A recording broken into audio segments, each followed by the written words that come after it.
নিশ্চয়ই জানতে চাইবো যে যেই রায়টি খুব আলোচনা হচ্ছে, এবং আমি দেখছিলাম বিটিভিতে মনে হয় একসাথে লাইভ এত মানুষ কখনো দেখে নাই, একদম 97,000 বা 1 লাখ মানুষ লাইভ দেখছিলেন এরকম একটা মানে রায় যখন হচ্ছিল।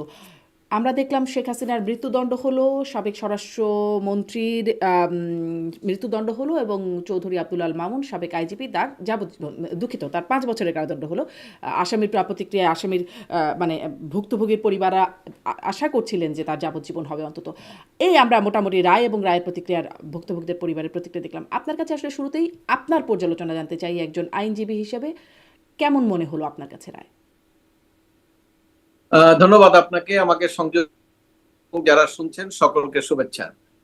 প্রথমেই আপনি বলছেন যে এটা খুবই একটি ইম্পর্টেন্ট ইস্যু ছিল দেখেই কিন্তু বহু লোক সংযুক্ত হয়েছে, কারণ এর মধ্যে দুটো গ্রুপই আছেন। কেউ কেউ রায় তাদের পক্ষে হোক চেয়েছেন, কেউ কেউ রায় তাদের বিপক্ষে হোক এরকম চেয়েছেন, এবং ইন্টারন্যাশনালি কিন্তু বেশ গুরুত্ব দিয়ে দেখা হয়েছে, এবং সরাসরি অনেক কারণ হলো যে এই বাংলাদেশের বর্তমান প্রেক্ষাপটে, বিশেষ করে 5ই আগস্টের পট পরিবর্তনের পরে, 5ই আগস্টের আগে শেখ হাসিনা যখন ক্ষমতায় ছিলেন দীর্ঘ 16 বছর, এবং সেই দীর্ঘ 16 বছরে আন্তর্জাতিক বিভিন্ন সংস্থা এবং আন্তর্জাতিক বিভিন্ন লিডারশিপ সকলের সঙ্গে তার একটা ভালো পরিচয় হয়েছিল, এবং সবাই কিন্তু তাকে প্রশংসা করেছেন, পুরস্কার দিয়েছেন, সবকিছু হয়েছে। শুধুমাত্র লাস্ট স্টেজে গিয়ে যখন উনি বললেন যে সেন্ট মার্টিন কোনো সাদা চামড়া আমাদেরকে দিতে বলছে, আমি তা দিতে রাজি না, এবং আপনার আমি হয়তো ক্ষমতায় নাও থাকতে পারি, এরকম বক্তব্য দেওয়ার পর থেকে এরপরে বছর খানেক আমেরিকার তৎকালীন যে সরকার, তাদের সঙ্গে একটা বিরোধ সৃষ্টি হয়েছিল। সেক্ষেত্রে আপনার স্যাংশন থেকে শুরু করে উনিও তাদের বিরুদ্ধে সমালোচনা করা।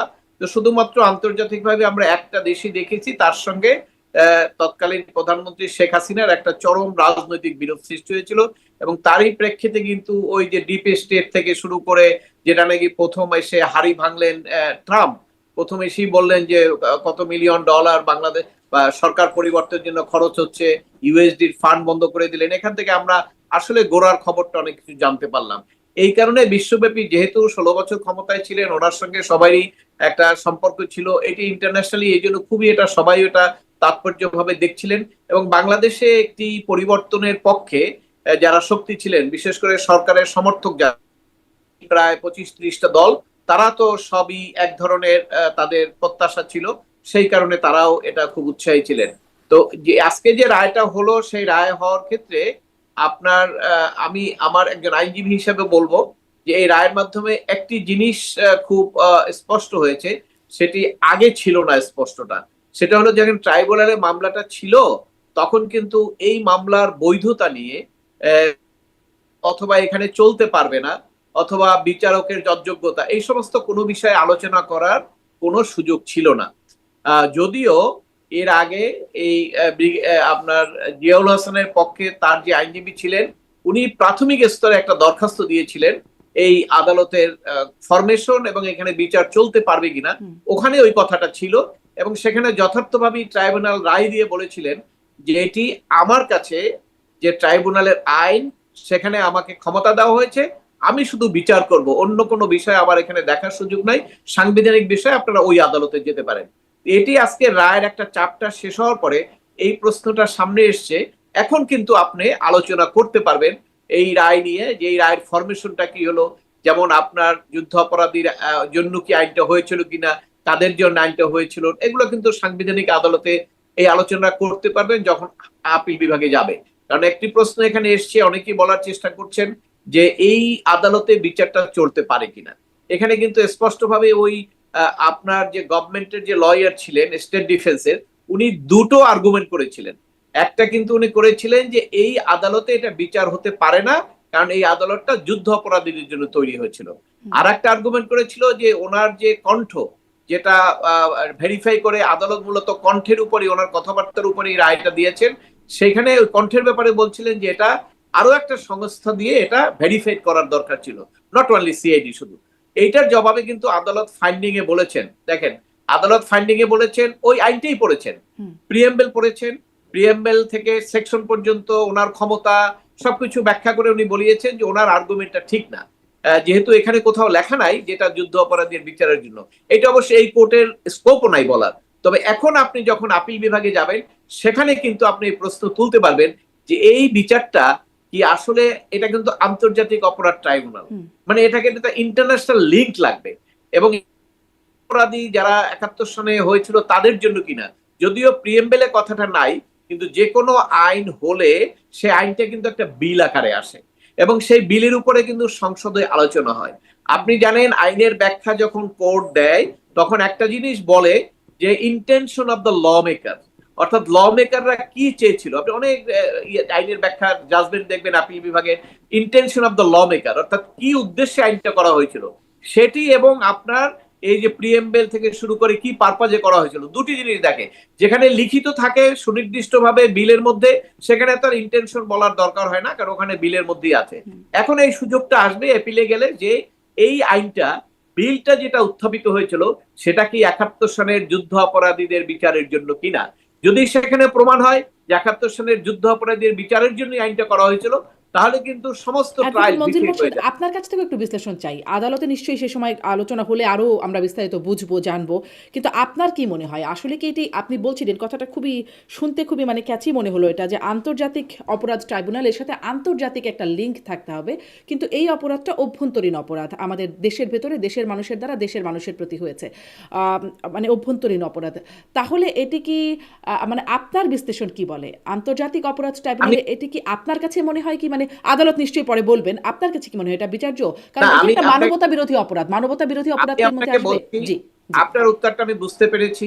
যেহেতু আমি প্রসিকিউশন বা ডিফেন্স কোনো পক্ষে নাই, যেহেতু ট্রাইব্যুনাল সম্পর্কে আলোচনার লিমিটেশন আছে, কাজে আমি যে কথাগুলো বলবো এটি মাথায় রেখে আমাকে বলতে হবে।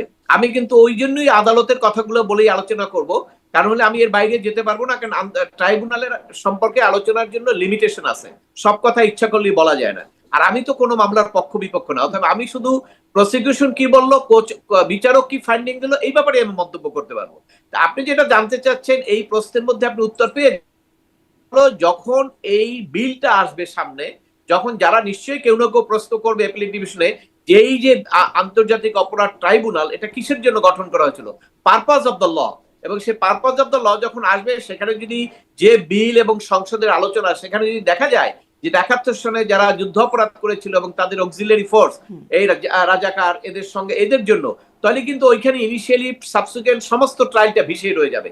কারণ হলো যে আইনে কভার না করলে তো আপনি এখানে ঢুকতে পারবেন না।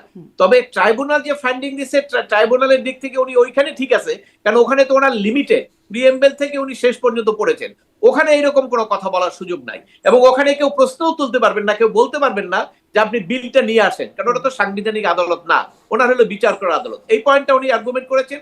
আরেকটা সেকেন্ড আর্গুমেন্ট যেটা করেছেন প্রসিকিউশন পক্ষে, আপনার আসামির পক্ষে, সেখানে উনি জবাবটা এইভাবে দিয়েছেন যে আসামির পক্ষের আইনজীবী বলেছেন যে এইটা ভেরিফাই করার দরকার ছিল যে এআই দিয়ে প্রস্তুত কিনা, কারণ ওনারা কিন্তু কোর্টের মধ্যে ওনাদের বক্তব্য শুনেছেন, হাসানুল হক ইনু, ব্যারিস্টার তাপস, মাকসুদুল সাহেব, এদের বক্তব্য শুনেছেন।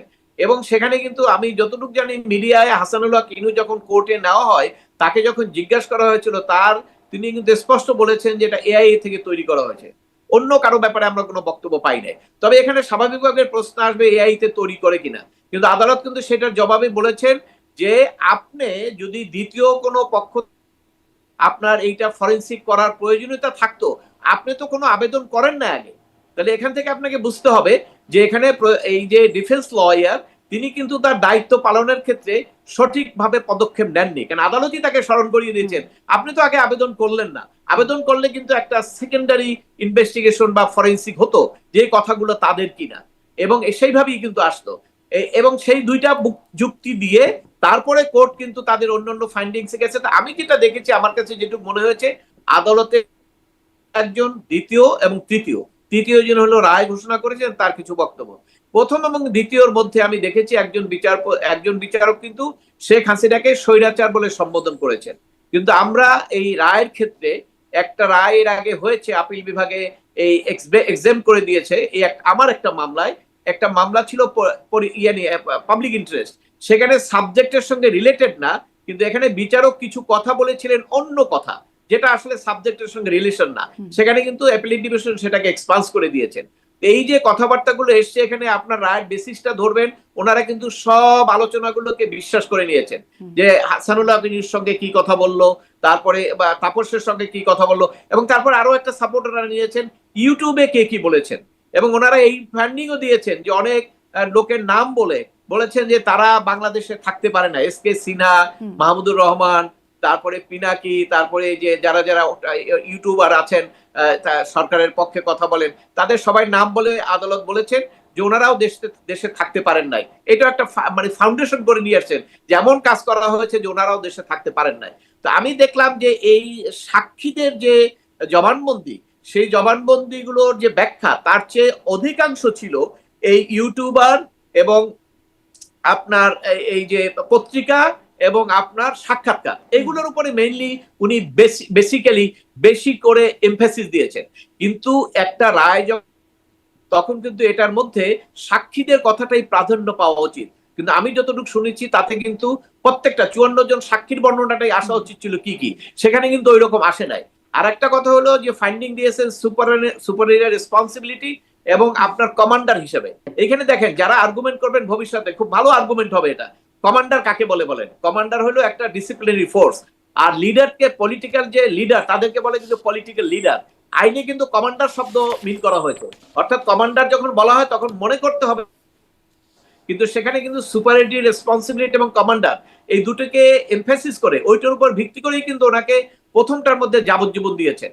তো যদি সুপারিয়রি রেসপন্সিবিলিটি এবং কমান্ডিং হিসাবে যদি তার রায়টা আসে, এবং পরে দ্বিতীয়টা যেটা করেছেন সেটা হলো সাভার এবং আপনার এই যে পুরান ঢাকায় যেটা আপনার হয়েছে সেই হত্যার ব্যাপারে আপনার সরাসরি ফাঁসির আদেশ দিয়েছেন। এখন প্রশ্ন আসবে, আপনি যদি সুপারিয়র রেসপন্সিবিলিটির ব্যাপারে আপনি যাবজ্জীবন দেন, তাহলে যে অ্যাকশন যেটা মানে সুপারিয়র রেসপন্সিবিলিটির মাধ্যমে যে অ্যাকশনটা হলো, সেই অ্যাকশনের ব্যাপারে কিন্তু আপনার সাজাটা সিমিলার হওয়া উচিত। কিন্তু সেখানে এসে কিন্তু সাজাটা এমন ভাবে হয়েছে যেটা কিন্তু যদি এপিল হয় সেক্ষেত্রে তাদের বেনিফিট পাওয়ার সুযোগ সৃষ্টি হবে। কারণ হলো এই হত্যাগুলো কিন্তু সরাসরি আপনার পুলিশ করেছে এবং সেখানে তাদের তো লায়াবিলিটিস আছে, কিন্তু এখানে কিন্তু আসামি ছিল 3 জন, আইজি এবং 2 জন, এবং সেখানে কিন্তু যে হত্যা করেছে, যে গুলি করছে সে কিন্তু এখানে নাই। অতএব সেখানে কিন্তু এখানে বেনিফিট অফ ডাউটের ক্ষেত্রে কিন্তু এপিলে গিয়া সে সমস্ত বেনিফিট গুলা আসামিদের পক্ষে যেতে পারে যদি কখনো এই প্রশ্ন কেউ উত্থাপন করে। এর বাইরে আমি যেটা দেখেছি সেটা হলো যে হবে, কারণ মানে আসামিরা তো পলাতক আছেন অবশ্য চৌধুরী আব্দুল আল মামুন তিনি দেশে আছেন, তার 5 বছরের কারাদণ্ড হয়েছে, তিনি অ্যাপিল করবেন কিনা জানি না, কিন্তু যাদের আসলে মৃত্যুদণ্ড হচ্ছে তারা তো দেশের বাইরে, তাহলে অ্যাপিল কি হবে? শুনেন, আপনি অ্যাপিল কি হবে এই প্রশ্নের উত্তরে আমি বলি ফাঁসি কি কার্যকরী হবে? দুটো প্রশ্নের উত্তরই কিন্তু আমাদের কাছে অজানা। কারণ ফাঁসি তো এটা কার্যকরী, শেখ হাসিনা তো দেশের বাইরে আছেন, আর আপনার শেখ হাসিনাকে আনার মতো এইটার কোনো পরিবেশ পরিস্থিতি এখনো আমরা দেখি না।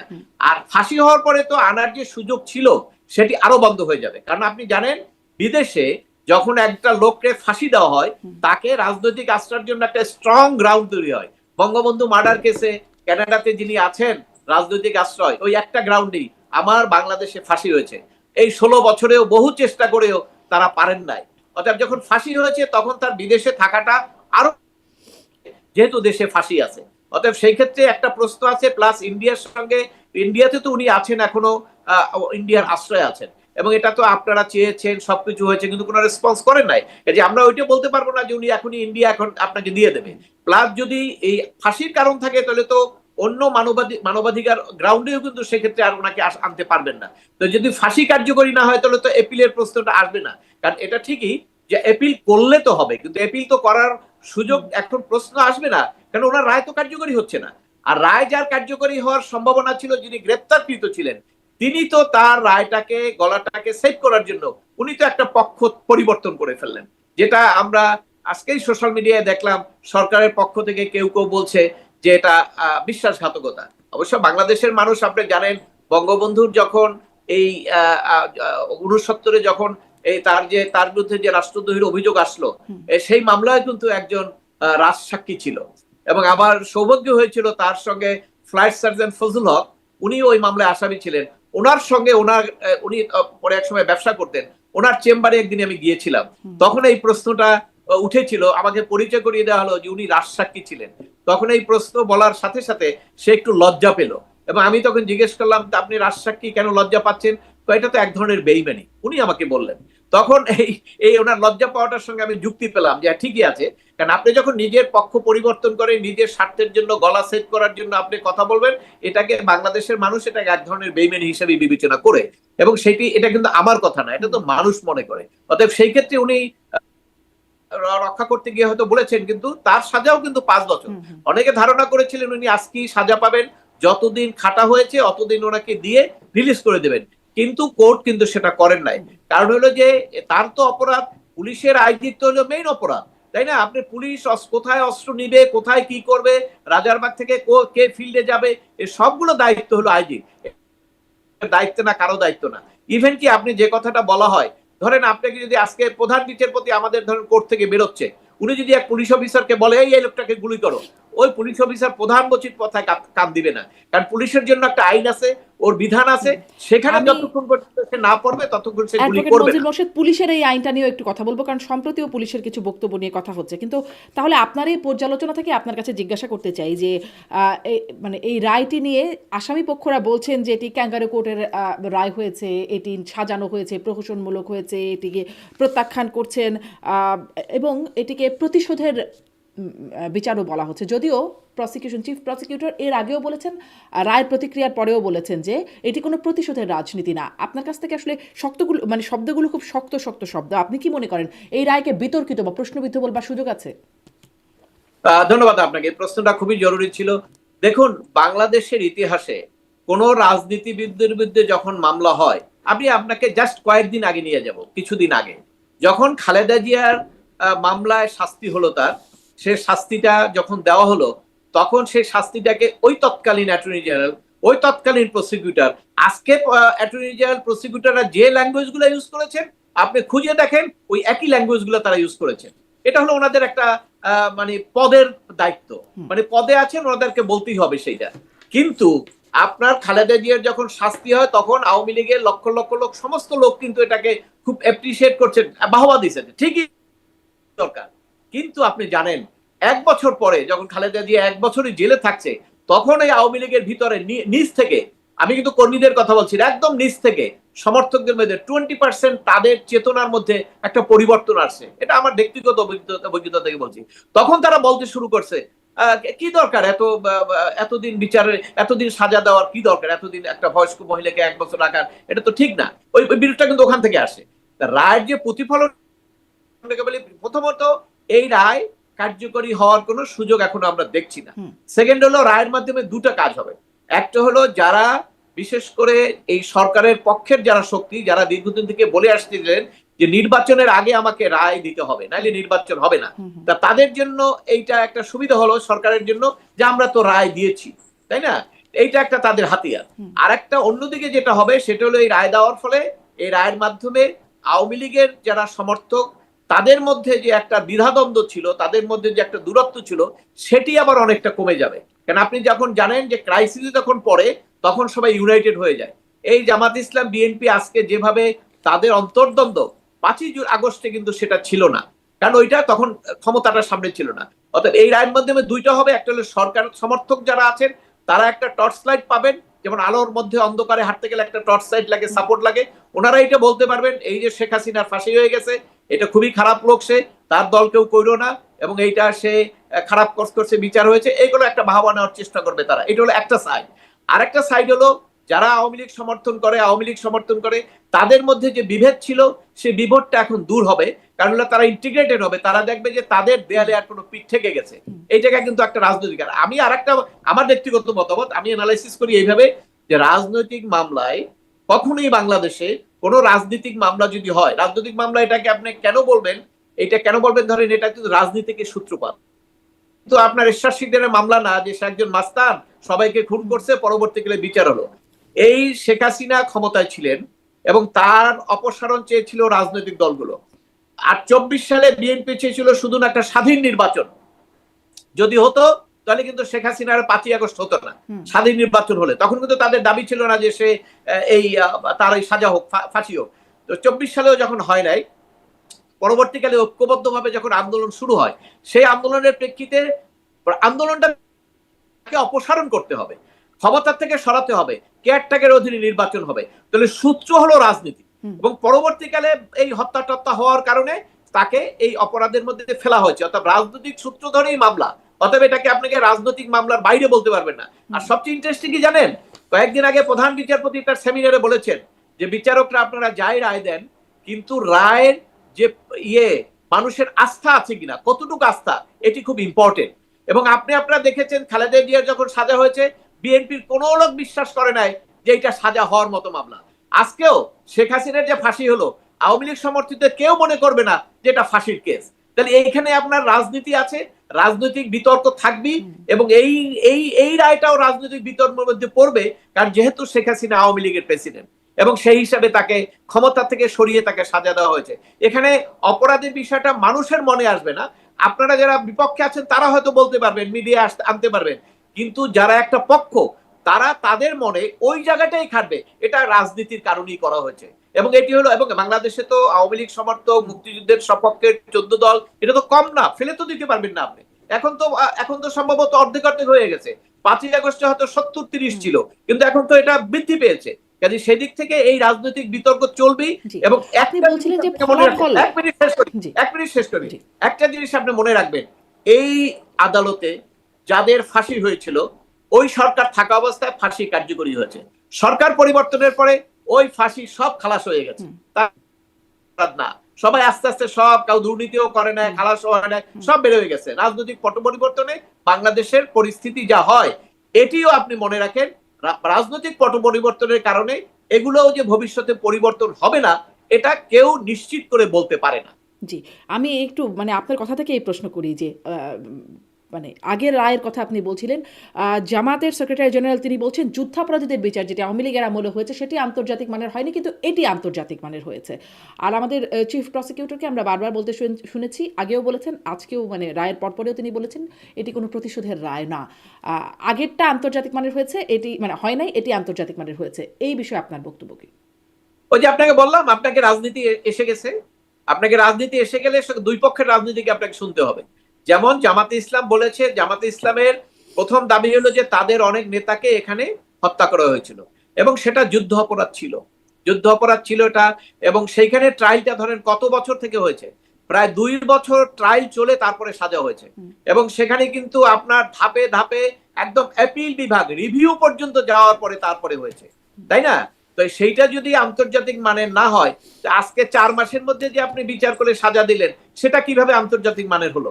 এটা আন্তর্জাতিক মানের প্রশ্ন করি। আপনি বলছেন 4 মাসের মধ্যে বিচার করে সাজা দেয়া হলো। আমরা চিফ প্রসিকিউটর তাজুল আলম তিনি গেল 30 আগস্ট মানে একটা বক্তব্যে বলছেন, আমি কোট করি তাকে, আগামী নির্বাচিত সরকার জুলাই গণ অভ্যুত্থানে সংঘটিত অপরাধ এবং গুম খুন সহ আওয়ামী লীগ সরকারের শাসনামলে সংঘটিত মানবতা বিরোধী অপরাধের বিচার প্রক্রিয়া নিয়ে অগ্রসর হবে কিনা সেজন্য তাড়াহুড়া করতে হচ্ছে। ফলে যতটা নিখুঁতভাবে এই কাজটা করা দরকার ছিল তা কিন্তু আমি হয়তো করতে পারবো না, অনেক বেশি হ্রাস করতে হচ্ছে। এই যে অনেক বেশি হ্রাস করতে হচ্ছে কারণ আগামী সরকার আসার পর তারা বিচার চালিয়ে নেবে কিনা, অগ্রসর করবে কিনা, এই অনেক বেশি হ্রাস করাটা কোনোভাবে, মানে আপনি যেহেতু 4 মাস সময়টা বললেন, এটি কি কোনো একটা প্রশ্ন তোলার কারণ? শুনেন, আপনার ইতিহাস এবং ঘটনা এটা যে যাই বলুক না কেন, সব সময় আপনার জীবন্ত, কেউ এটাকে খণ্ডন করতে পারে না। এই যে কথাটা বলেছেন, এই কথাটা ওনার কথার সঙ্গে আরো কয়েকটা কথা যোগ করেন, সেটাও আপনারা দেখেন। প্রথমত হলো এনসিপি বলছেন শাস্তি না হলে নির্বাচন হবে না, আমরা বিচার দেখতে চাই। বিশেষ করে তাদের মূল সোর্স হলো এখন আপনার যারা আহত নিহত হয়েছেন তারা হলো তাদের মূল পলিটিক্যাল সোর্স, তাদেরকে সামনে রেখেই তারা কাজটা করেন। এবং সেই আমরা শাস্তি না দেখলে তারা মনে করছিল যে বিচারটা হয়তো আরো দেরি হবে, তাহলে তারা ওই অজুহাতে তারা কিন্তু এটাকে লিঙ্গার করতে পারতেন পলিটিক্যাল গেমটা। এবং সেক্ষেত্রে কিন্তু অন্যান্য পলিটিক্যাল পার্টির ক্ষেত্রে একটা প্রশ্ন আসছে, এটা তো ফেলে দিতে পারেন না। এবং জামাতও তাই বলছে, সংস্কার বিচার, সংস্কার তো একটা অর্ডিন্যান্স করে দিয়েছেন, তার সংস্কার তো ফাইনাল হয়ে গেল, তো বিচারটা হইলেই তো নির্বাচন হতে পারে। আর ডক্টর ইউনূস সাহেব তো নির্বাচনের ব্যাপারে কমিটেড, কারণ হলো উনি জানেন যে এই নির্বাচনের মাধ্যমে ওনাকে পার্লামেন্টে রেটিফাই করতে হবে। কোনোভাবে রেটিফাই যদি না হয় সেটা তার জন্য একটা রিস্ক হবে। এই জন্য উনি নির্বাচিত কে হবেন তার কাছেই তাকে যেতে হয়েছে, কারণ তার কিন্তু দেখেন তার ক্ষমতার উৎস হলো ছাত্ররা, এনসিপি। সে এনসিপি কে তৈরি করেছেন, কিন্তু আলটিমেটলি আর উনি এনসিপির পক্ষে থাকতে পারেন নাই। উনাকে কিন্তু তারেক জিয়ার কাছে যেতে হয়েছে, কারণ নেক্সট ইলেকশনে পার্লামেন্টে বিএনপি আসবে। অর্থাৎ বিএনপি যদি তাকে রেটিফাই না করে, তাহলে ওনার রেটিফাই হওয়ার কোনো সুযোগ নাই। এর জন্য কিন্তু সেই কারণে গিয়েছেন, এবং সেখানে বিএনপির সঙ্গে তার কমিটমেন্টও রাখতে হবে, নির্বাচন দিতে হবে। তা নির্বাচন দিতে গেলে এখন বাকি কি? সব রাজনৈতিক দলকে যদি আপনাকে আস্থায় আনতে হয়, বাকি হলো একটা বিচার। এবং এই বিচার তো উনি শুধু আপনার চিফ প্রসিকিউটর বলেছে তা না তো, এটা তো তথ্য উপদেষ্টা বলেন, অন্যান্য অনেকেই বলে দিয়েছে যে আগামী আইন উপদেষ্টা তো একবার ঘোষণা দিয়েছেন আগামী এত তারিখের মধ্যে বিচার শেষ হবে, এবং এটা সবাই বলে আসছেন। অতএব সেই টার্গেটে বিচারকরা একটা তারিখের মধ্যে ছিল, যে এত ভাবে সবাই বলা হচ্ছে বিচারকরা ধরেন সবাই কি স্বাধীনভাবে এখন কাজ করতে পারবে? এই বিচারকরাই যদি ধরেন, আজকে আমি শুধু একটা উদাহরণ দেই, জাস্ট একটা ফর দ্য সেক অফ, এই বিচারকরাই যদি আজকে বলতো শেখ হাসিনাকে খালাস দেওয়া হলো, এই এই ভবন কি থাকতো? এই ভবন তো থাকতো না। তাহলে সেই ক্ষেত্রে আপনার ধরেন বিচাররাও যে স্বাধীনভাবে সবকিছু করতে পারছে, সেটা তো আমাদের কাছে এখনো স্পষ্ট না। এখন এই বিচার করার ক্ষেত্রে বিচারকরা যখন তাড়াহুড়ো করলেন, প্রত্যেকটা ক্ষেত্রে যখন আপনার তাড়াহুড়ো করবেন সেখানে কিছু ভুল থাকবে। আপনি যখন বাসা থেকে খুব তাড়াহুড়ো করে বেরিয়ে যাবেন, হয়তো আপনার চাবিটা রেখে যাবেন, তাই না? এবং ওই যে আপনার চিফ প্রসিকিউটর, অ্যাটর্নি জেনারেল, যে উনি যা যা বলছেন সবগুলোই কথা সত্য। এবং আপনি তাড়াহুড়ার বিষয়টা আরেকটা আমি উল্লেখ করি, সেটা আমি কিছু আজকে আমি ডিবিসিতে বলেছি, সেটা হলো ধরেন আপনারা খেয়াল করেছেন কিনা ট্রাই, বৃহস্পতিবারে ছিল গভর্নমেন্টের আর্গুমেন্টের লাস্ট ডেট। সেই আর্গুমেন্ট কে কে করেছে? Prosecutor, chief prosecutor, attorney general, তিনজনে 3 দিন করে প্রায় আর্গুমেন্ট করেছেন, 3 দিন 2 দিন করে 8-9 দিন আর্গুমেন্ট করেছেন। তার এগেইনস্টে জবাব দিবে কে? আপনার গভর্নমেন্টের পক্ষে যে লয়ার নিয়োগ করা হয়েছে, তাই না? স্টেট ডিফেন্স বৃহস্পতিবারে ওই আর্গুমেন্ট শেষ হওয়ার পরে আমি দেখেছি সেখানে বলল যে এইটা আমাকে 1 সপ্তাহ সময় দিতে হবে, এতগুলো আর্গুমেন্ট হয়েছে, 1 সপ্তাহ সময় আমার দরকার। এবং বৃহস্পতিবারে প্রসিকিউশনের পক্ষ থেকে বলা হয়েছে যে আমরা রোববারে পারবো না, সুপ্রিম কোর্টের একটা প্রোগ্রাম আছে, সোমবারে অ্যাক্ট 2 তে রাখেন। তো যখন স্টেট ডিফেন্স এতগুলো আর্গুমেন্টের রিপ্লাই দেওয়ার জন্য 7 দিন সময় চাইলেন, সেই সময়টা কিন্তু আদালত দেননি, না দিয়ে বলেছেন সোমবারে হবে। এবং সেখানে কিন্তু স্টেট ডিফেন্স আর কোনো ফার্দার কথা বলে নাই, আর্গু করে নাই। তাহলে সেক্ষেত্রে কিন্তু উনি এটা মেনে নিয়েছেন।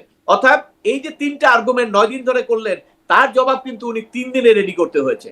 এটা কতটুক ভাইবেল আমি জানি না। সেক্ষেত্রে ওনার প্রস্তুতি, ওনার এই যে মানে আর্গুমেন্টটা সিরিয়াসলি করা, এই বিষয়ে কিন্তু আলোচনা আসবে, এগুলো আলোচনা করবে মানুষ। এই এগুলো তো আপনি আলোচনাটা ফেলে কিন্তু দিতে মাঝখানে পারেন। অ্যাডভোকেট মঞ্জুর মোর্শেদ দেখেছি আমরা যে ওই মানে এই পুরো বিচার প্রক্রিয়া তো বিটিভিতে সরাসরি সম্প্রচার করা হচ্ছে, সেখানে একটা অংশ সেই আনুষ্ঠানিক প্রক্রিয়ার বাইরের একটা অংশ প্রকাশ হয়েছে, সেটিতে মানে বিচারক শেখ হাসিনার আইনজীবীকে জিজ্ঞাসা করছেন, মানে বলছেন যে আপনি তো মিডিয়ার সামনে এভাবে বলেন, তখন তিনি বলছেন যে আমি আসলে এভাবে না বলে, আমিও এবারও তাকে কোট করি, স্যার আমার না বলে উপায় কি? আমি যদি বলি আসামির ফাঁসি হবে, সেটা আমার জন্য খারাপ, আপনার জন্য খারাপ, আমার জন্য খারাপ, তখন সবাই বলবে কেমন লয়ার নিয়োগ দিয়েছে যে আসামির ফাঁসি চায়, এবং তখন একটা হাসাহাসি চলছিল আদালতের মধ্যে। মানে এটি নিয়ে অনেক সামাজিক যোগাযোগ মাধ্যমে এটি অনেক ভাইরাল হয়েছে। আমরা দেখেছিলাম যুদ্ধাপরাধীদের যখন বিচার হয়েছিল তখন স্কাইপ কেলেঙ্কারির একটা ঘটনা করেছিল, একটা কথোপকথন ফাঁস হয়েছিল। মানে আপনি আসলে ওই বিষয়টাকেও কিভাবে দেখেন, এই বিষয়টাকেও কিভাবে দেখেন? এরকম ঘটনা আসলে বিচারকে প্রশ্নবিদ্ধ করতে পারে কিনা, নাকি এটি আসলে নিছক কথোপকথন হিসেবে আমরা আসলে ছেড়েই দিতে পারি? আমি প্রথম আপনার একটি শব্দে আমার আপত্তি আছে, সেটা হলো আপনি বলছেন সরাসরি সম্প্রচার। এটাকে সরাসরি সম্প্রচার বলে না। ওখানে আদালতে 2টা পক্ষ থাকে, একটা হলো বিচারক আর একটা হলো আইনজীবী। এখানে শুধু আইনজীবীদের দেখানো হয়েছে যারা যারা উপস্থিত হয়েছিলেন, এবং সেখানে আমরা দেখেছি কারা কারা এসেছিলেন। এখানে বিচারকদের কোনো কিছু দেখানো হয় না। এটা সরাসরি এটা আংশিক সরাসরি সম্প্রচার বলতে হবে। তো যাই হোক, সেখানে আংশিক সরাসরি সম্প্রচারের মাধ্যমে যে জিনিসগুলো সামনে আসছে, সেটা হলো যে আমরা আলোচনা করি, সেই ওনার কণ্ঠটা পাওয়ার কারণে আমরা কিন্তু আলোচনা করতে পারছি, নাহলে কিন্তু এই আলোচনা করার সুযোগ ছিল না। আপনি এর আগে বলেছেন এই আগের ট্রাইব্যুনালের সময়, সেখানে অবশ্যই রায় লেখার আগে পেন ড্রাইভে রায়টা লিক হয়েছিল, এবং সেটি নিয়ে কিন্তু অনেক আলোচনা হয়েছে, এবং যে ভদ্রলোক করেছিলেন তার বিরুদ্ধে মামলা হয়েছে, জেল খেটেছেন, এগুলো কিন্তু শুনেছি। যাক, এখন তার ওইটা ইম্পর্টেন্ট না কেন, এখন তো ওই বিষয়টা তার খুব ইম্পর্টেন্ট না। এখন তো যুদ্ধ অপরাধী যাদের বিরুদ্ধে অভিযোগ ছিল তারা তো সব খালাস পেয়ে যাচ্ছেন। এখন এখানেও আপনার এই যে বিতর্কটা এসছে এবং যে প্রশ্নটা করা হচ্ছে, এগুলো চলমান থাকবে, দীর্ঘদিন চলমান থাকবে। কেন চলমান থাকবে? ধরেন এইটার যদি রাজনীতি না থাকতো, তাহলে কিন্তু এটা অত চলমান থাকতো না। এটাকে মানুষ যদি শুধু একটা অপরাধ হিসেবে নিত, তাহলে সেটাকে চলমান থাকতো না।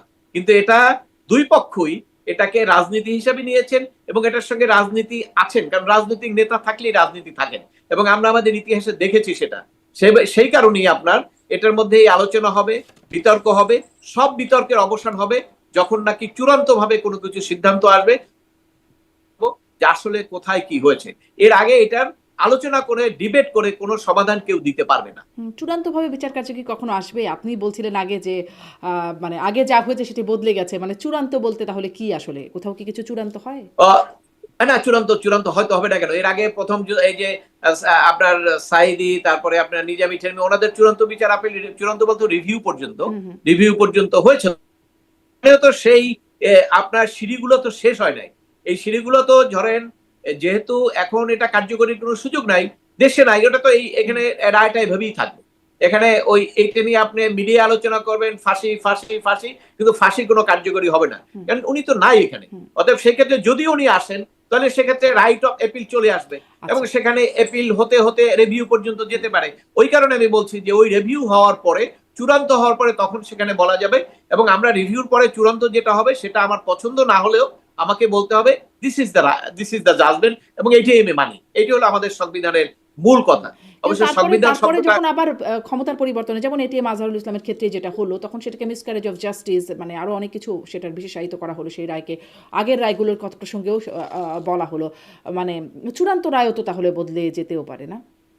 হ্যাঁ, দেখুন আপনার এটা আমরা কিন্তু মুসলমান হিসেবে আমরা সবাই বিশ্বাস করি যে ক্ষমতার মালিক হলো আল্লাহ। এই যে যত দেখেন, আমি মুসলিম হিসেবে সেটা বিশ্বাস করি। ক্ষমতাটা আপনাকে ভোটের মধ্যে আপনি আসেন, কিন্তু সবকিছু মূল মালিক হলো আল্লাহ। তা ক্ষমতা আপনাকে দিতেও পারে, ক্ষমতা নিতেও পারে। এটা কিন্তু আমার ইয়েতেও কথা আছে যে ক্ষমতা হিসেবে নাই, কিন্তু ফকির বাচ্চা, ফকির থেকে বাচ্চা, বাচ্চা থেকে ফকির করা, এগুলো কিন্তু আমাদের ধর্মীয় শিক্ষায় আমরা শিখেছি।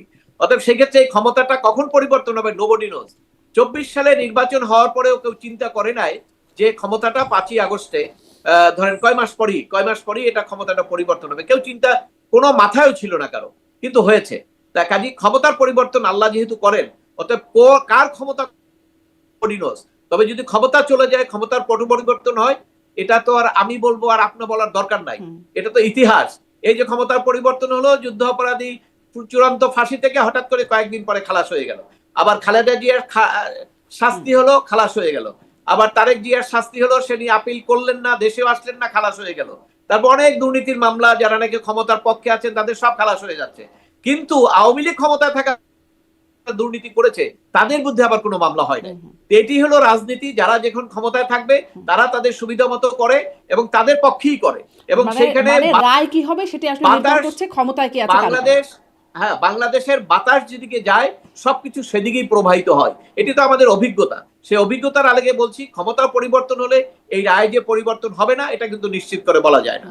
মানে তাহলে আদালতের উপর আস্থা বিশ্বাসের জায়গা, যাই হোক এটা একটা পুরনো আলোচনা, সেটি নিয়ে আর নতুন করে আলোচনায় না যাই। মানে আমরা দেখলাম রায়কে ঘিরে বেশ সহিংসতার আভাস ছিল, সতর্কতামূলক ব্যবস্থার জায়গা ছিল। আপনি বলছিলেন যে পুলিশে একটা, মানে কিছুক্ষণ আগেই বলছিলেন যে পুলিশেরও তো কিছু আইন আছে, বিচারপতিও যদি বলেন গুলি করো তুমি গুলি করতে পারবেন না, আপনি একটু আগে বলছিলেন। সেখান থেকে আমি আসলে মনে করছিলাম যে এই প্রশ্নটা করব, যে এই সহিংসতার ক্ষেত্রে সিএমপি কমিশনার এবং ডিএমপি কমিশনার বক্তব্য খুব আলোচিত হচ্ছে। সিএমপি কমিশনার বলছিলেন যে অস্ত্রধারী সন্ত্রাসী দেখলে ব্রাশ ফায়ারের নির্দেশ দিয়েছেন, আর ডিএমপি কমিশনার বলেছেন যানবাহনে অগ্নিসংযোগ বা ককটেল বিস্ফোরণ করতে হলে গুলির নির্দেশ দিয়েছেন। এবং ডিএমপি কমিশনারকে জিজ্ঞাসা করলে তিনি ক্লিয়ার করেছেন যে আমি ওয়্যারলেসে বলেছি যে কেউ বাসে আগুন দিলে, ককটেল মেরে জীবনহানির চেষ্টা করলে তাকে গুলি করতে। মানে এটাই কি আইন কিনা, এভাবেই করা যায় কিনা? স্বরাষ্ট্র উপদেষ্টাও কিন্তু তাদের পক্ষে বলেছেন যে এটি আসলে সেলফ ডিফেন্সের জন্য এই বক্তব্যের ভ্যালিডিটি বা জাস্টিফাই তিনি করেছেন। দেখুন, বাংলাদেশে আমরা বলছি পরিবর্তন হয়েছে, বৈষম্য দূর করতে চাচ্ছি। শেখ হাসিনার সময় যখন এই পুলিশের গুলি, হাইকোর্টে কিন্তু রিট পিটিশন নিয়ে গেছিলেন আইনজীবীরা। সেখানে আদালত কি দিলেন সেটা না, আইনজীবীরা কিন্তু গেছিলেন, আর্গু করেছেন, মিডিয়া এসছে, আলোচনার মধ্যে এসছে। আজকে যখন পুলিশ কমিশনার কথা বলল, কোনো আইনজীবী তো কোর্টে যান না। এখন বলতে পারেন কেন যাচ্ছে না? সাহস নাই, পরিবেশ নাই। আদালতে যাওয়ার জন্য তার যে স্বাধীনতা, সেই স্বাধীনতা, আপনি সাংবাদিক, আপনি আমেরিকাতে বসে এখন কথা বলছেন, আপনি বাংলাদেশের কোনো মিডিয়ায় থাকলে এই ধরনের প্রশ্ন আপনি করতে পারতেন কিনা এটা সন্দেহ আমার আছে। কারণ বাংলাদেশের মিডিয়া তো সেইভাবে প্রশ্ন করতে পারে না। অতএব এখানে আজকে একই কারণে, যে কারণে যদি বলা হয় যে শেখ হাসিনা ওখানে অর্ডার দিয়েছেন, মার্ডার হয়েছে, অতএব সুপারিয়ার রেসপন্সিবিলিটি, তাহলে এই পুলিশ কমিশনারের তো সুপারিয়র রেসপন্সিবিলিটি আছে, তাদের মধ্যে তো একই ধরনের মামলা হওয়ার কথা, কিন্তু সেটা তো হচ্ছে না। কারণ হলো যে এই যে তাহলে আপনার কি অ্যাডভোকেট মনজিল মোরশেদ আপনার কথা থেকে আমি একটু এটা এরকম কি করা যায় কিনা যে ধরেন তখন মেট্রো রেলে আগুন দেওয়া হয়েছে, পুলিশ গুলি করেছে, এখন বা যানবাহনে আগুন দিলে পুলিশ গুলি করবে, মানে একই রকম ব্যাখ্যায় চলে আসে কিনা? না, একই না তো, বিপরীত ভিড়। তখনও তো কেউ কেউ সরাসরি না বললেও সেক্রেটারি জেনারেল হয়তো বলছে, হ্যাঁ আমাদের কথা সে বলছেন যে সন্ত্রাসীদের দেখা মাত্র গুলি করা। তাহলে ওই সম্পদ তো কার ছিল? সরকারের। ওই সরকারের ওইখানে যদি আগুন দিতেন গুলি করার নির্দেশ দেওয়া হয়েছিল, মানে সেক্রেটারি দেও, যে কেউ দিয়েছে, ওদের দলেরই একজনই দিয়েছে। তো সেটা তো আমরা সমালোচনা হয়েছে, তাই না? সমালোচনা হলে আইনের আওতায় আসার কথা আসছে, আজকে তো সেটা হচ্ছে না। তাহলে এইটাই বলা হচ্ছে যে যখন ক্ষমতায় থাকবে সে যেভাবে বলবে সেইটাই সেইভাবে হবে। এখানে এর কোনো ব্যতিক্রম বাংলাদেশের রাজনীতিতে এখন পর্যন্ত হয় নাই। বাংলাদেশের রাজনীতিতে হওয়ার জন্য একটা প্রত্যাশা এসেছিল 5ই আগস্টের পরে, যে অনেক কিছু পরিবর্তন হবে, বিচার বিভাগ স্বাধীন হবে, বিচার হবে ন্যায় বিচার, এবং প্রশাসন হবে ন্যায় নীতির অধীনে, এবং সবাই তার অধিকার থেকে বঞ্চিত হবে না, অপরাধ করলে তার শাস্তি হবে, সে কোর্টে যাবে, সে সরকারি দল হোক বিরোধী দল হোক। কিন্তু আমরা কিন্তু আজকে সেটা দেখতে পাচ্ছি না। আজকে ওই একই অবস্থা, আগে যেভাবে চলছে, কোনো কোনো ক্ষেত্রে আরো খারাপ হয়েছে পরিস্থিতি, এবং কিছু কিছু ক্ষেত্রে নিজের নিয়ন্ত্রণ, সরকারের কাছে পুরোপুরি নিয়ন্ত্রণ আছে দেখে হয়তো অনেক কিছু বোঝা যাচ্ছে না। কিন্তু এখানে যে খুব বড় ধরনের পরিবর্তন, মানুষের যে প্রত্যাশাটা, বিচার বিভাগে ন্যায় বিচার প্রতিষ্ঠা, তারপরে বৈষম্যহীন সমাজ ব্যবস্থা, বৈষম্যমূলক আইন, তা আপনি তো উদাহরণ দিয়েই দেখাই দিলেন যে একজনে গুলি করার অর্ডার দিলে তার বিরুদ্ধে খুনের জন্য সাইন করেছেন, সংবিধান প্রোটেক্ট করবেন, কিন্তু তারা সংবিধানের পরিপন্থী অনেকগুলো জিনিস তারা গেজেট করে ফেলছেন, অর্থাৎ তাদের ওথ ভঙ্গ হয়ে গেছে। আমি জানি না রাষ্ট্রপতি কিভাবে করেছেন, উনি কি আন্ডার অব্লিগেশন আছেন কিনা, উনি কি স্বাধীনভাবে কাজ করেন কিনা, না ওনাকে যেটা দেয় সেটাই করতে হয়, রাষ্ট্রপতি তো এগুলো আমার কখনোই স্বাধীনভাবে কাজ করেন নাই। না। ওই স্বাধীন আর বর্তমান স্বাধীনতা তো এক জিনিস না। আপনি ধরেন এই যে আজকে যে পেপারস গুলো তৈরি করা হয়, রাষ্ট্রপতি সাইন করেন, যারা জুলাই সনদের যে ঘোষণা, আপনারা তো সবাই বলতেছেন যে রাষ্ট্রপতি হলো আওয়ামী লীগের প্রোডাক্ট, তাই না? সে আওয়ামী লীগের ক্যাডার। সেই ক্যাডারই যখন ওই আওয়ামী লীগের এগেইনস্টে বক্তব্যের মধ্যে সাইন করে, তাহলে ওটা কি উনি নিজে করেন, আন্ডার অব্লিগেশন করে, না কোন পজিশনে করে? এটা তো একটা বিতর্ক আছে। অত ওই জন্য আমি বলেছি যে আদেশটা সাইন করে, ওনার যদি ডিফেন্স থাকে এটা অন্য ব্যাপার, যদি ডিফেন্স না থাকে তাহলে রাষ্ট্রপতি তার ওথ ভঙ্গ করেছে। কারণ হলো সংবিধানে আছে, সংবিধানের রক্ষা করবেন উনি, আর উনি সংবিধানকে কেটে দিলেন, উনি সংস্কার করে ফেললেন। এটা তো হয় না। এই কথাটা আমি বলেছিলাম, কিন্তু ওই মিডিয়া ওই ইন্টারভিউটা কিন্তু দেয় নাই, অন এয়ার করতে পারে নাই।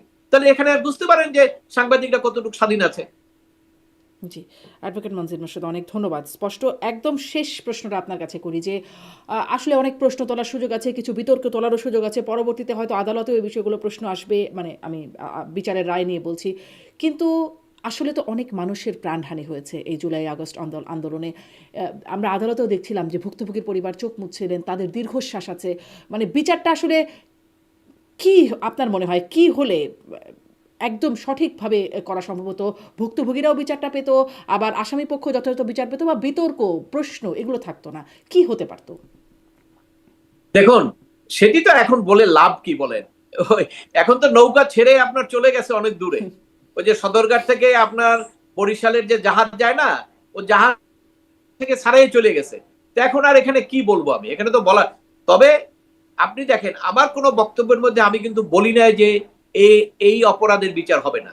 এবং আপনি জানেন 3রা আগস্ট যখন নাকি এই ছাত্রদেরকে অ্যারেস্ট করে রাখলো ডিবি হারুনের বিরুদ্ধে কোনো টকশোতে কেউ সরাসরি এইভাবে প্রশ্ন উত্থাপন করেন নাই। 3রা আগস্টে কিন্তু আমি টেলিভিশনে অন এয়ারে বাংলা ভিশনে বলেছি যে আপনি কোন অধিকারে তাদের রেখেছেন, এই ভাতের পয়সা কি আপনার পকেটের না সরকারের? যদি সরকারের হয় আপনি হিসাব দেন, আর পকেটের হইলে আপনি কেন খাওয়ালেন সেইটাও আপনি ব্যাখ্যা দেন। এটা কিন্তু ছাত্রদের যখন গ্রেফতার করলো আমি কিন্তু সেই কথা তখন বলেছি। এবং এই কথাগুলো বলার অর্থ হইলো, কারণ হইলো আপনাকে যে অন্যায়টা হবে, যে অধিকার লঙ্ঘন হবে, সেটাকে যদি আমি অধিকারের পক্ষে কথা না বলি, তাহলে আমি কিসের অধিকার কর্মী, আমি কিসের মানবাধিকার কর্মী? আমি তো মানবাধিকার কর্মী হিসেবে, আপনি জানেন কিছুদিন আগে আমি হিউম্যান রাইটস ওয়াচের পর্যন্ত আমি সমালোচনা করেছি যে বাংলাদেশে যে মানবাধিকার লঙ্ঘন হচ্ছে, ভায়োলেন্সে মারা যাচ্ছে, হিউম্যান রাইটস ওয়াচ কেন কথা বলে না? তার কিছুদিন পরে তারা 6 জনে মিলে তারপরে তারা স্টেটমেন্ট দিয়ে স্বীকার করেছে বাংলাদেশের গুলো ব্যাপারে সরকারের কাছে দাবি তুলেছে।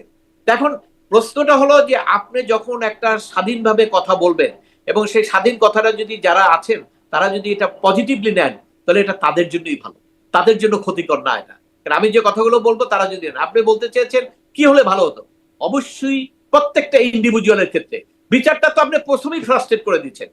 কিভাবে?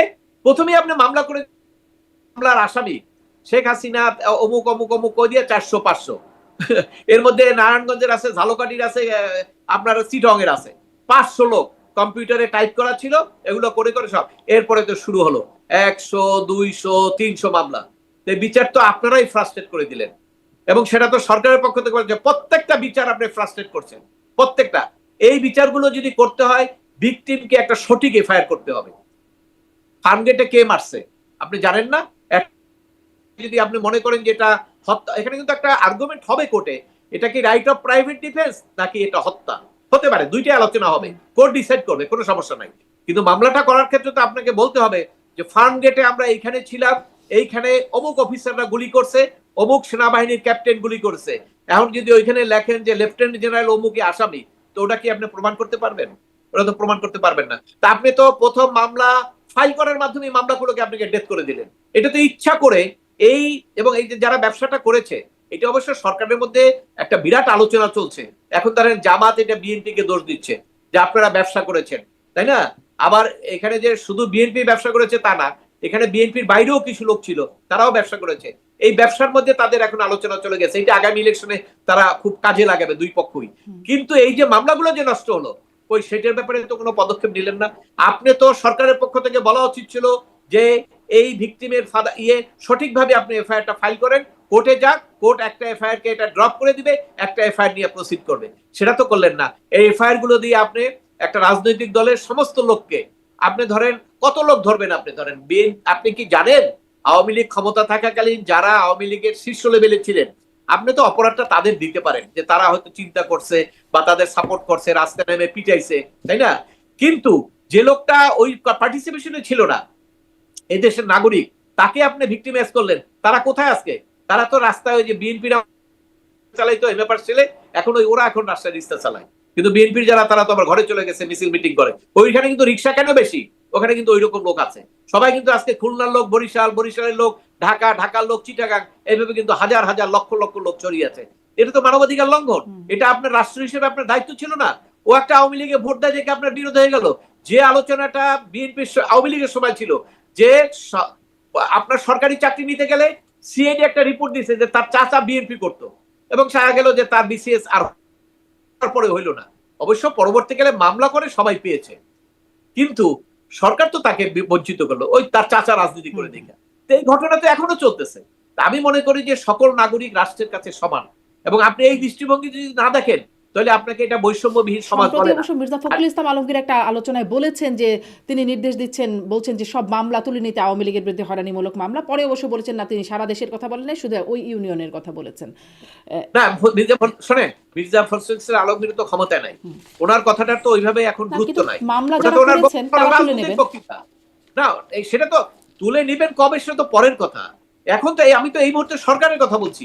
উনি সরকারকে বলতে পারেন যে এটা করেন, এবং আইন উপদেষ্টা আছেন সেখানে, তো তারা একটা এই মিথ্যা মামলাগুলোর ব্যাপারে তারা বলে কিন্তু একটা আইনও করলেন, একটা অ্যামেন্ডমেন্ট করলেন সিআরপিসিতে, ইমিডিয়েটলি তদন্ত করে একটা রিপোর্ট। সেটা নিয়েও তো একটা ব্যবসা হলো। আমার এক ক্লায়েন্ট, সেখানে তারা বললো যে এখানে আবেদন করার জন্য, সেখানে একটা পেমেন্ট হয়ে তারপরে তারা এখানে নিষ্কৃতি পেলেন।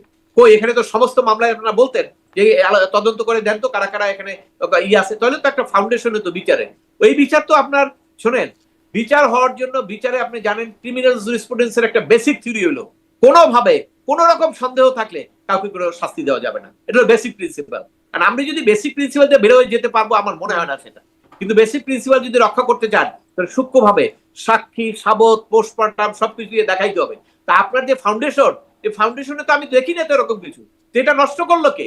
এটা তো যারা সরকারে আছেন তারাই নষ্ট করলো। আপনারা এটা ঠিক করছেন না। এইটা ঠিক করেন, এইটার মাধ্যমে আমার মনে হয় যে বিচারটা হওয়া দরকার। বিচার হওয়ার ব্যাপারে কোনো দ্বিমত নাই। এখন বিচারের ক্ষেত্রে যদি কেউ ডিফেন্স নিতে চায়, পুলিশ অফিসার, যে আমি আমার রাইট টু প্রাইভেট ডিফেন্স হিসাবে করেছি, সেটা কোর্টে আর্গুমেন্ট দেন, কোর্ট ডিসিশন নেবে। কিন্তু হত্যাটা তো হয়েছে, আপনি মামলাটা কোর্টে যাও, কোর্টে বিচার হোক, কোর্ট ডিসাইড করুক। কেন এখানে আমার নিজের বিচার করার দরকার নেই, আদালতের উপরে দায়িত্বটা দেন। এবং সেটা তো আদালত একটা না, আপিল বিভাগ পর্যন্ত যাবে, সেখান পর্যন্ত দেখবে যে হোয়েদার ইট ওয়াজ এ রাইট ডিফেন্স। ধরেন দুইটা পলিটিক্যাল পার্টি মারামারি হচ্ছে, মারা গেল, আপনি এটা কনসিডার করতে পারেন যে ঠিক আছে ওখানে তো মারামারি হয়েছে দুই পক্ষ। কিন্তু যখন একটা থানায় কোনো মারামারি নেই, কিছু নেই, আপনি থানায় যেয়ে আক্রমণ করে সেখানে আগুন দিয়ে পুলিশ ফুটাইলেন, মারলেন, ওইটা তো আর এটা এক জিনিস হলো না। ওটার কোনো প্রোটেকশন পাবেন আপনি?